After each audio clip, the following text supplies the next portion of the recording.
izleyiniz. Birinci başlap beremiz. Al, saat, sәттілік бүгінгі сабағымызда.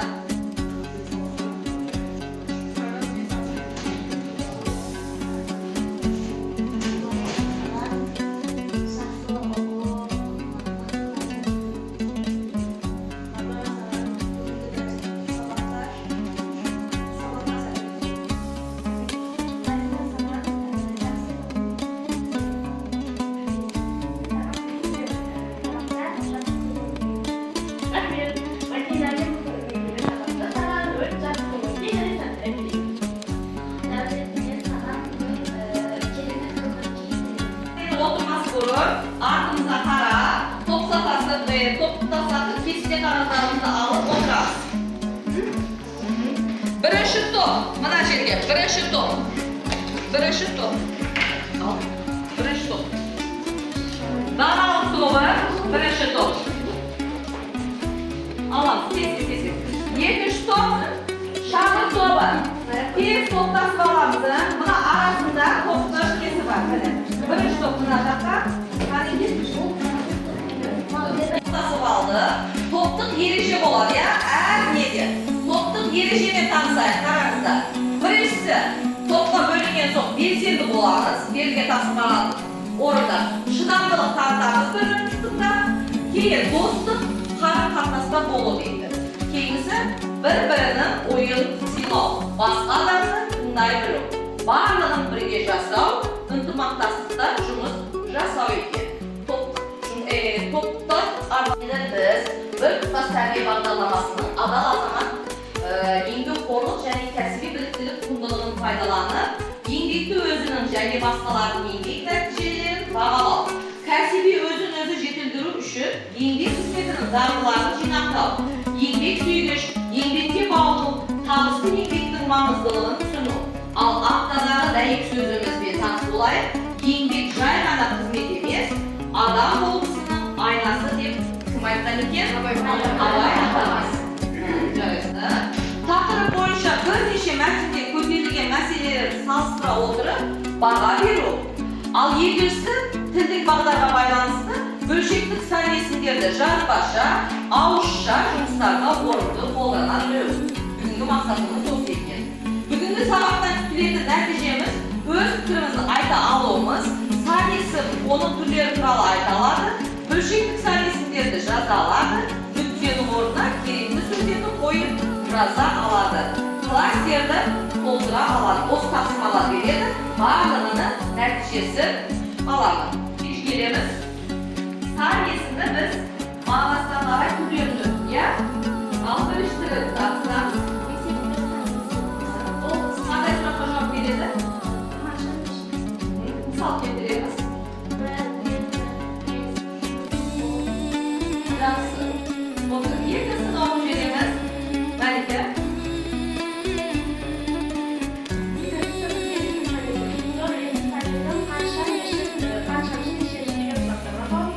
Бұл санның ресми келтіреді. Және бұның жалғаулары, жалғанатын тағылаулары әншін, ұншын, ұшы, және ұншы деген жалғаулармен жалғанады. Сабағымыз біз пысықтап алу үшін ой қозғау, яғни ара әдісі арқылы сұрақтар қоямыз. Сол сұрақтарға жауап береміз. Топ бойынша келесі бір адамды шығарып, қол көтеріп жауап бересіздер. Енді қараңыздар, бұл ойынның әдісін түсіндірейік. Араны қай дұрыс жауап болса, соның үстіне басасыздар. Бұл балды жесе бар, жесе дұрыс жауап болады. Егер бармаса, дұрыс жауап болмайды. Түсінді ма? Ал бастадық. Бірінші сұрағымыз. Сан есімнің мағыналық түрі қанша? Қол көтеріп айтамыз.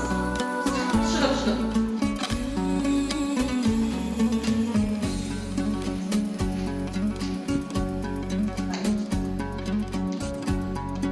Ал. Бас көреміз. Дұрыс па, дұрыс емес пе? Бұл интернет жақсы. Жеді ма балды? Жеді дұрыс екен, я? Ары қарай ана топтан жауап береміз. Қаны есептік сан есімді тап дейді.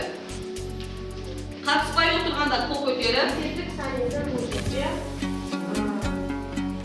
60. Ал белгілеп көреміз. Жейді ма, жемейді ма балды?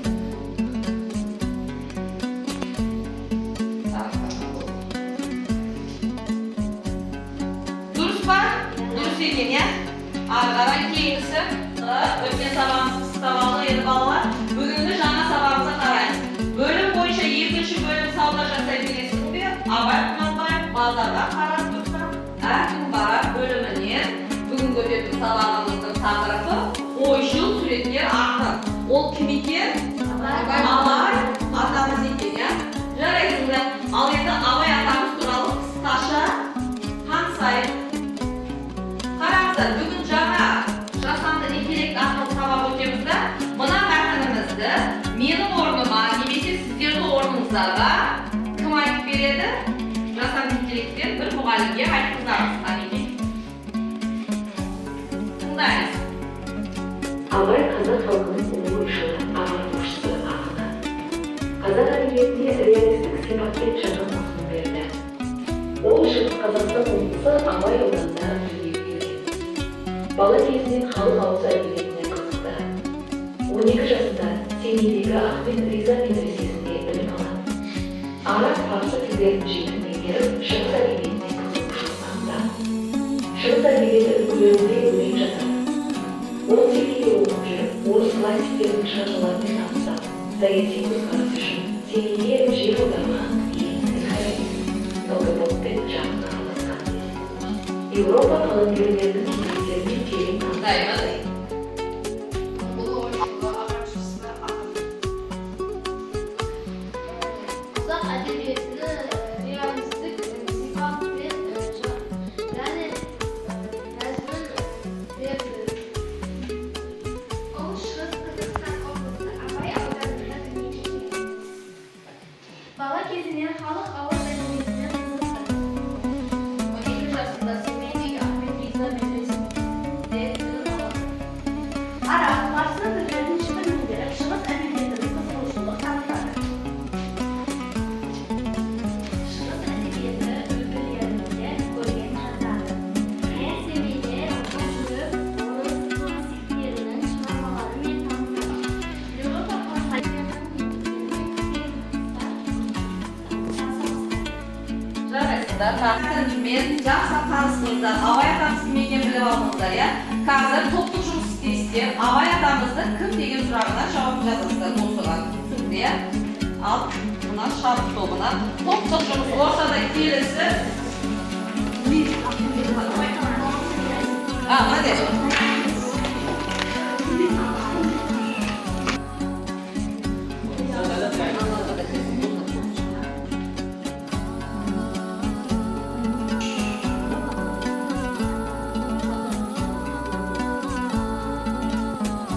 Абай Құнанбайұлы, ақын, ағартушы.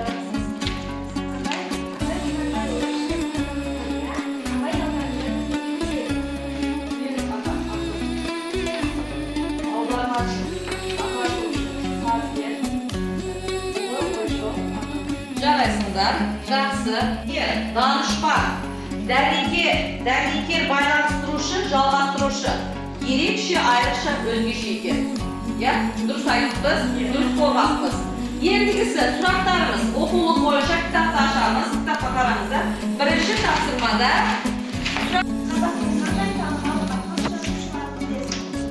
ал енді екінші топ шабыт тобы айтады. Қазақтың қандай танымал ақын жазушыларын білеміз.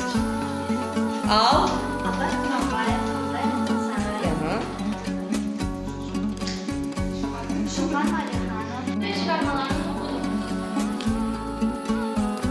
ал қандай шығармаларын оқыдың? Бұл жерде Абай Құнанбаев туралы сөзден қойып, Абай Құнанбаевтың өте көп шығармалары бар. Ол табиғат туралы болады және де отанға қызмет туралы болуы мүмкін. Өте көп шығармалары бар. Бұл Сен өзің қай бірімен таныстың? мен Абай Құнанбаевтың қара сөздерімен танысқанмын, және де өлеңдерімен, көбірек өлеңдерімен танысқанмын.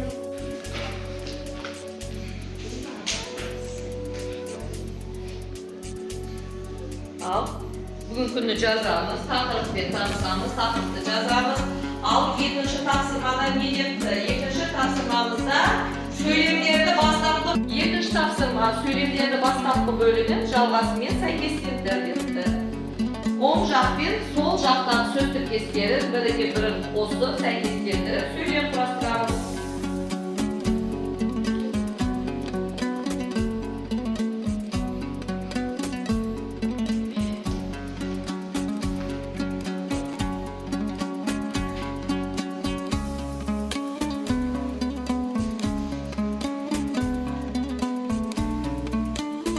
Енді тапсырманы орындап болса, тапсырманы ықтимал жауаппен тексеріп аламыз. Дәптерлерімізді жұп-жұптасып бір-бірімізге береміз. Бір-бірімізді дәптерімізді тексереміз. Өзіндік жұмыс болады, я? Бір-бірімізді бағалаймыз.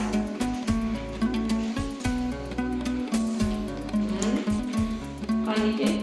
Тесттен бағалап бересіз. Ağzına қараймыз. Үшінші тапсырмада сөздерді сәйкестендіріп, сөз тіркестерін құрап жазыңдар депті. Ол жерде аушордайыз тапсырманы. Қанеке? Даналық тобына нарданы.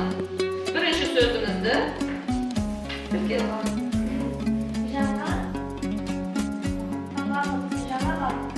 Жарайды, отыр. Дұрыс сөйлесе екен, сағат тексеремізге. Кім? Мұбарак, екі сынып. Жетік.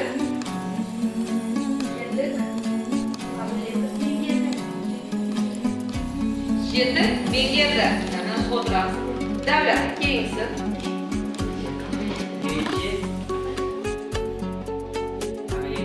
Ерекше қабілеті. Севич. Қазір тексеріп аламыз. Қате дұрыс екен. Дұрыс емес, тексеріп алайық. Біріншісі жаға бағыт екен. Екіншісі жетік меңгерді. Үшіншісі ерекше қабілеті. Төртіншісі зор ықыласпен. Бешіншісі дәнекер болды. Алтыншысы қазақ поэзиясы екен. Ал дұрыс айтыңыз балалар. Қатесі де бар екен, я? Ал жақсы. Енді бүгінгі сабағымызды қорытпақ керек. Кластер әдісі арқылы орындаймыз. Кластер әдісінде кім екенін Абай атамыздың кім екенін осы кестеге толтырып жазамыз. Топтық жұмыс.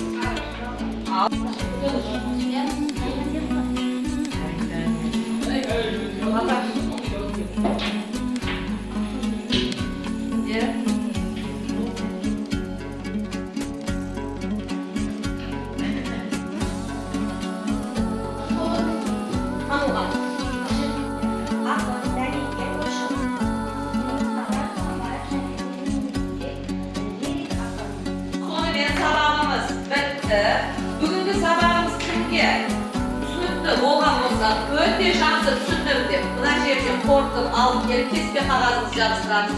Мынаған түсіндім дейсіздер. Егер сұрағыңыздар бар болса, мынаған сұрағым бар деп жабыстырамыз. Түсінікті ғой, иә? Ал бақтасы